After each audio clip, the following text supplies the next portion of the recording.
Good morning everyone. आज हम लोग पढ़ेंगे क्लास 10th का एक्सरसाइज 3.3। पिछले वीडियो में हम लोग पढ़े थे मैथ्स का, जिसमें हम लोग आज क्वेश्चन नंबर 5 पढ़ेंगे।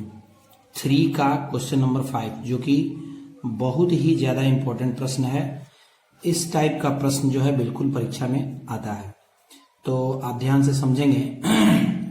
यदि किसी भिन्न के अंश और हर दोनों में 2 जोड़ दिया जाए तो वह 9/11 हो जाती है, और यदि अंश और हर दोनों में हम 3 जोड़ दें तो वह 5/6 हो जाती है। तो हमको वो भिन्न ज्ञात करना है, ठीक है। यानी हमारा सवाल है एक भिन्न का। तो ध्यान दीजिए, भिन्न में 2 पद होते हैं, अंश और हर। तो इसीलिए हमको 2 चर वाले रैखिक समीकरण भी हम पढ़ रहे हैं, तो हमको इक्वेशन प्राप्त करने के लिए जरूर ऐसे कोई पार्ट दिया गया होगा जिसमें हमको x y 2 चर लेना होगा, ताकि हमें समीकरण भी प्राप्त हो। तो हम लोग इसको कैसे हल करेंगे, ध्यान देंगे। माना कि भिन्न का अंश x है, ठीक है, मान लिया गया x अंश को, और भिन्न का हर मान लेते हैं कि y है।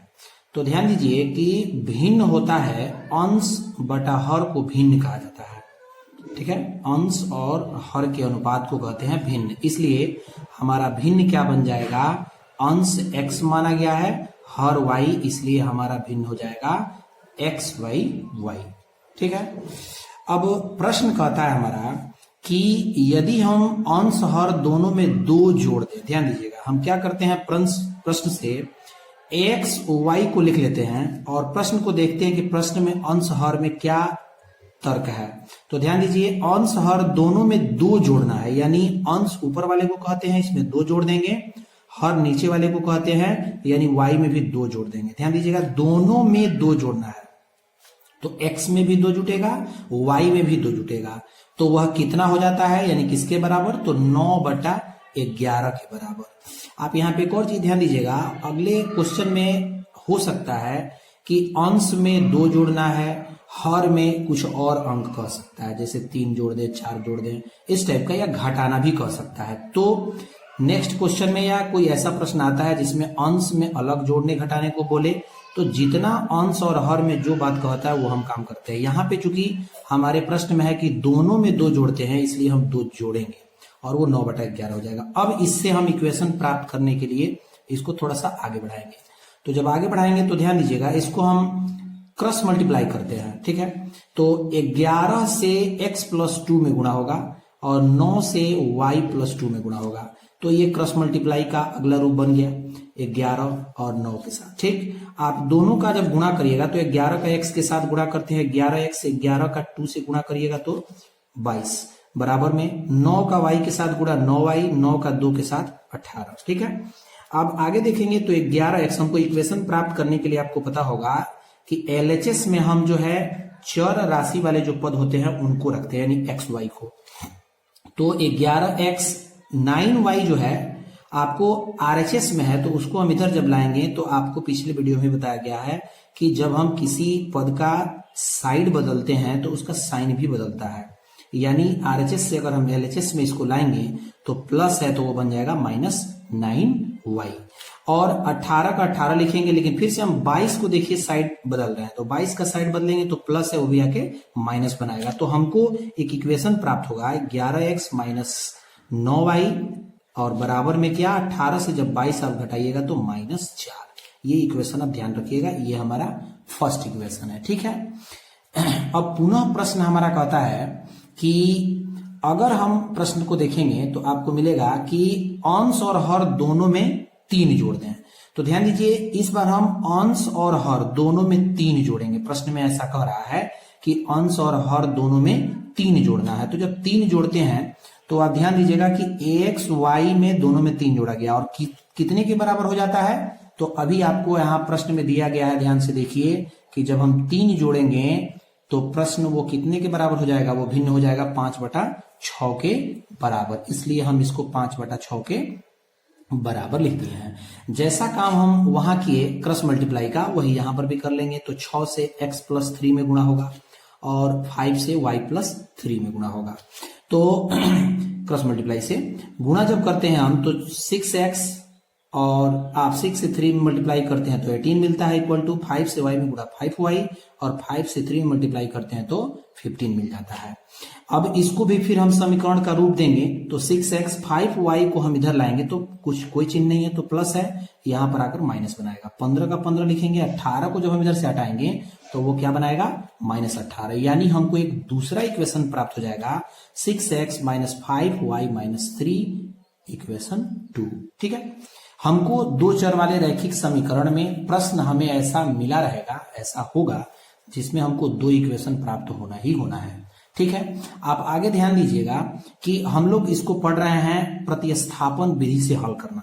तो जब हमको दो समीकरण प्राप्त हो जाता है तो हम क्या करते हैं, समीकरण 1 से किसी एक चर राशि का मान उठाकर समीकरण 2 में रखते हैं, तो हमको एक चर राशि का मान निकल जाता है। फिर उस चर राशि का मान किसी एक समीकरण में रख देते हैं तो हमको दूसरा चर मिल जाता है। ये काम हमको यहां भी करना पड़ेगा। तो हम समीकरण 1 को लेते हैं फर्स्ट टाइम। तो समीकरण 1 हमारा है, देखिएगा 11x - 9y और इक्वल टू में -4। तो हम क्या करेंगे, x वाले पद को इधर रखना चाह रहे हैं। ठीक है, तो 11x - 4, 9y माइनस में है, इधर आकर बनाएगा प्लस में।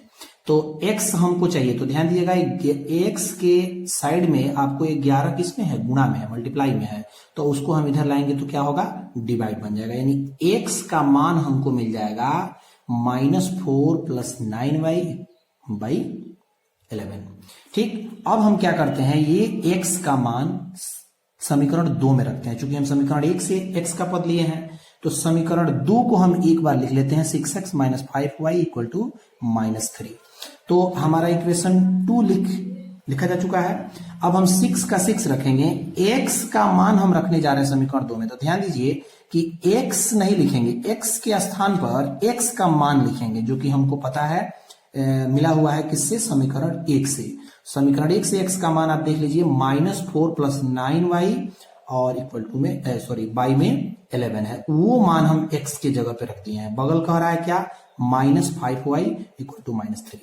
अब आप ध्यान देंगे कि अगर यहां पे ऐसा कोई अंक होता डिवाइड में जो इससे कट सकता था, डिवाइड हो सकता था, तो हम कटाते, लेकिन ये एक दूसरे से कटने वाला नहीं है। तो हम क्या करते हैं, इसको सरल करेंगे कैसे, कि 6 से हम ऊपर गुणा करेंगे। तो 6 से -4 में गुणा करेंगे तो आपको मिल जाएगा -24।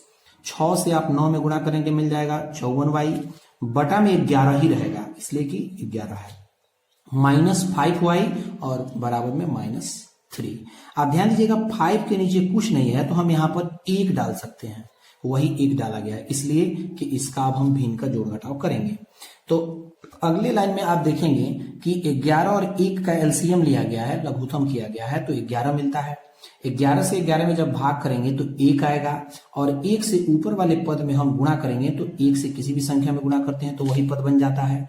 तो जितना आपको यहाँ पे लिखा गया है, देखिए वही 1 से गुणा होकर के आ गया है। उसके बाद 11 में जब हम 1 से भाग करेंगे तो हमको 11 मिलता है, और 11 में जब 5 से गुणा करते हैं तो 11 में 5 से गुणा होता है 55, और बगल से y है तो y ले लेंगे, -55y इक्वल टू में -3 ही रहेगा। आप आगे ध्यान देंगे तो आपको दिखाई देगा कि -54 से आपको 55 क्या करना है, घटा देना है। तो 54 से जब आप 55 घटाते हो तो -1 आएगा, लेकिन 1 नहीं लिखते हैं, चूंकि बगल में एक चर राशि y है तो हम y को लिख लेते हैं -y, बराबर में -33। 33 कहां से आया, तो ये ध्यान दीजिएगा हमने यहीं पे क्रॉस मल्टीप्लाई भी कर लिया है। 24 का तो 24 सही है, 54 से 55 घटा दिए -y, और 1 से चूंकि गुणा करेंगे तो कोई डिफरेंस होगा नहीं, कोई अंतर नहीं आएगा, इसलिए 11 से -3 में गुणा कर लेंगे तो -33। अब ध्यान दीजिए फिर से हमको y चाहिए, तो y को एक साइड रखेंगे, 24 को इधर से हटाएंगे तो -y, और 24 के आगे माइनस है जो इधर आकर क्या बनाएगा, प्लस बनाएगा। तो हमको मिल जाता है -y = -33 + 24, यानी 24 से हमको 33 माइनस करना है, घटाना है। तो घटाएंगे तो मिलता है -9। चूंकि दोनों ओर माइनस है इसलिए हम माइनस को हटा सकते हैं। तो हमको मिल जाता है क्या, y इक्वल टू 9। आगे ध्यान दीजिएगा, हमको y का मान तो मिल चुका है, लेकिन हमको x भी चाहिए, तभी हमको भिन्न प्राप्त हो जाएगा, क्योंकि भिन्न हमारा x बटा y है। तो अब हम क्या करते हैं कि y का मान समीकरण 1 या 2 में रख देते हैं। इस बार हम लोग समीकरण 2 में रख लेते हैं, इसलिए कि पिछले वीडियो में हमने समीकरण 1 में रखा था। तो हम समीकरण 2 में भी रख के इसको निकाल सकते हैं। ध्यान दीजिएगा, समीकरण 2 को हम एक बार लिख लेंगे। समीकरण 2 आपके पास है 6x माइनस 5y और इक्वल टू में -3, इसको लिख लिया गया।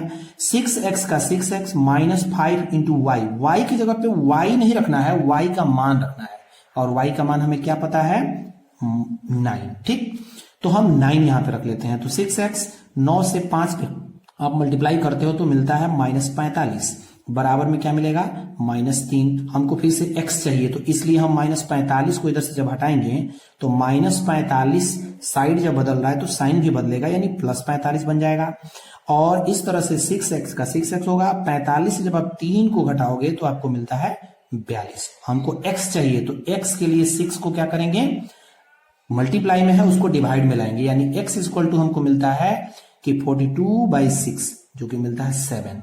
यानी आप ध्यान देंगे कि हमको अब x भी मिल चुका है। तो हमको, हमारा प्रश्न क्या था, प्रश्न था कि भिन्न ज्ञात करिए। तो भिन्न आपको पता होगा कि भिन्न हमारा क्या प्राप्त है, भिन्न हम लोगों को मिला है अंश बटा हर। अंश x था और हर y था, यही माना गया है ना। तो अंश बटा हर हम जब लिखेंगे तो x हमारा अंश है, जो कि x का मान अभी निकल के आया 7 है, और y का मान हमारे पास क्या है, 9 है। यानी हमारा भिन्न जो है 7/9 होगा। ये आपका आंसर है। ठीक है, ओके।